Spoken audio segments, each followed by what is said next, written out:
Bienvenue sur ma chaîne YouTube. L'objectif aujourd'hui sera de réaliser donc à nouveau un paper cutout effect ou effet de papier découpé. Donc j'avais déjà réalisé une première fois et là j'ai suivi en fait les indications d'un membre du groupe, donc Chris, qui nous avait fait une démonstration.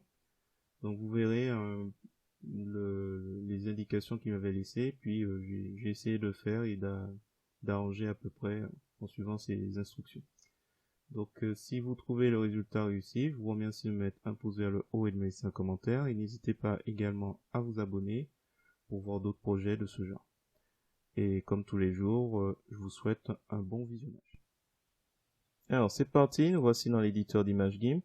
Donc là nous allons aller sur le groupe, dans le groupe Entraide GIMP et LibreOffice. On va récupérer des explications que Chris nous avait données pour la réalisation de ce papier découpé, donc effet cutout effect, donc paper cutout effect. Il nous avait dit bon voilà, taille 1920, 1080, la résolution à 300 px, et donc pour réaliser ça, il nous avait mis les captures écran. Donc on va suivre avec quelques petites variations. Donc là on retourne dans l'éditeur d'image GIMP, on va dans le menu fichier, créer une nouvelle image, 1920 en largeur, 1080 en hauteur, on va appuyer sur le plus de options avancées, 300 résolution X avec la chaîne entrée, normalement il devrait mettre la même chose avec Y, virgule flottante en précision 32 bits, remplir avec la couleur blanche, et on va valider. Ensuite on va chercher une petite couleur bleue, je vais faire un glisser-déposer, et on va valider. Ensuite je vais dans filtre, je vais dans distorsion, et on va dans papier journal. Donc papier journal, alors, il faudra mettre 9, bon, j'avais vu 9,91 et l'opacité à 45. Donc j'y retourne. Donc 9, si on souhaite mettre exactement 9,91 et l'opacité à 45, voilà, 45,9. On valide. Une fois que c'est validé, on crée un nouveau calque qu'on va appeler dessus,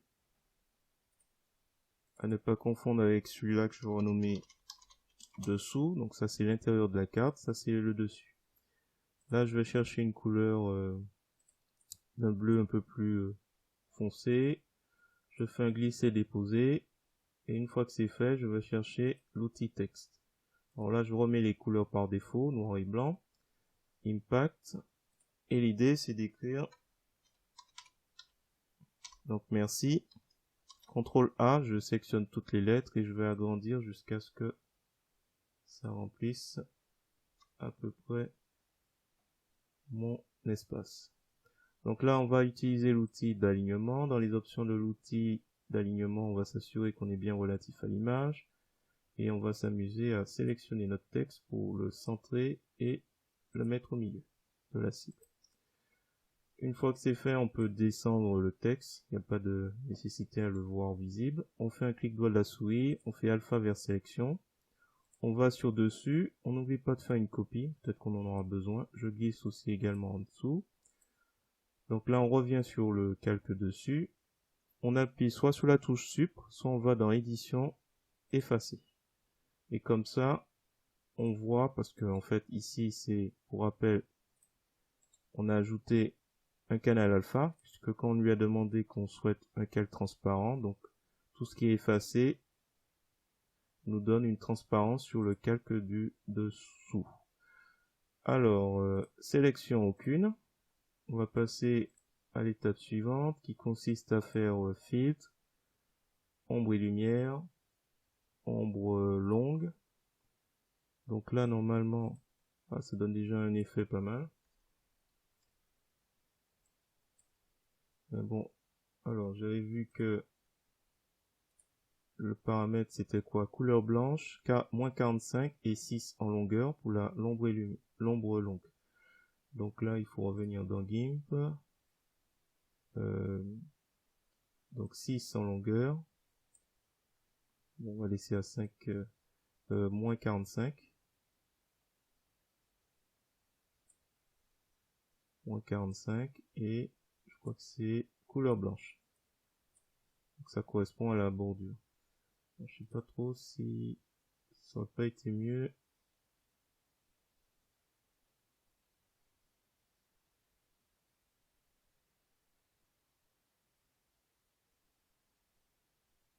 Bon, tant pis, on laisse à moins 45. On va essayer de suivre à peu près ce qui a été dit. Donc moins 45, 5,8 mais c'est 6 et je crois que c'est tout comme paramètre. Bon. On valide. Ensuite, donc filtre, ombre et lumière, ombre portée. Alors là, normalement, il avait mis moins 17, moins 17 et 17, et moins 17 et 17. Opacité va augmenter. Contre le flou,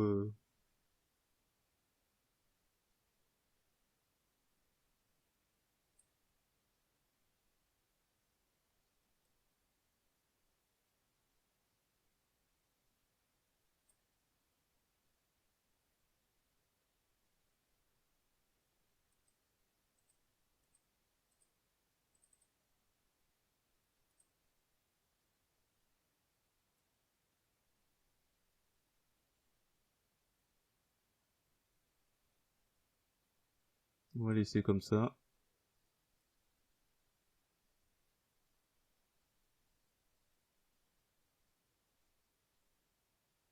On va laisser un léger flou et on va valider. Ah, j'ai fait l'erreur, il faut pas. Ici le R, il faut le retirer. C'est un effet découpé. Il ne devrait pas y avoir de choses au-dessus. Alors, je vais mettre celui-là au-dessus. Donc, j'ai créé une copie.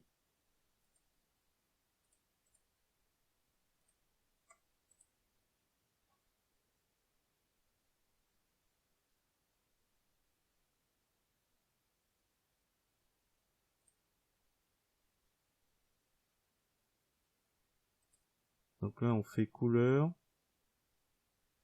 luminosité. On va mettre un peu plus de luminosité pour le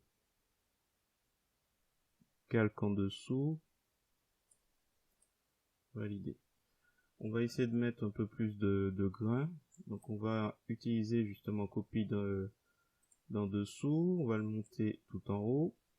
On va utiliser notre texte. Donc clic droit de la souris alpha vers sélection.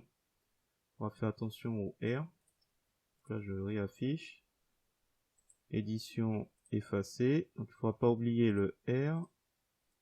Hop, on sélectionne et on met sup. Alors l'idée c'est de rajouter du bruit. Donc on va sur filtre, on va sur bruit et brouillage CIE. Donc on abaisse le ternir et luminosité aussi. Juste pour obtenir, alors on va augmenter un peu. Je pense que ça devrait aller. Voilà, on va laisser comme ça. On va faire valider. Je vais l'appeler bruit grain et on va laisser comme ça. Donc là, on prend l'outil zoom. Je vais faire un grand zoom. Pour rappel, c'est pour remercier puisqu'on a dépassé les 700 abonnés sur la chaîne YouTube. Voilà, j'espère que cette petite vidéo vous a plu. Si c'est le cas, je vous remercie de me mettre un pouce vers le haut et de me laisser un commentaire. N'hésitez pas également à vous abonner à ma chaîne pour voir d'autres contenus de ce genre. Et je vous dis à bientôt pour d'autres projets de ce genre.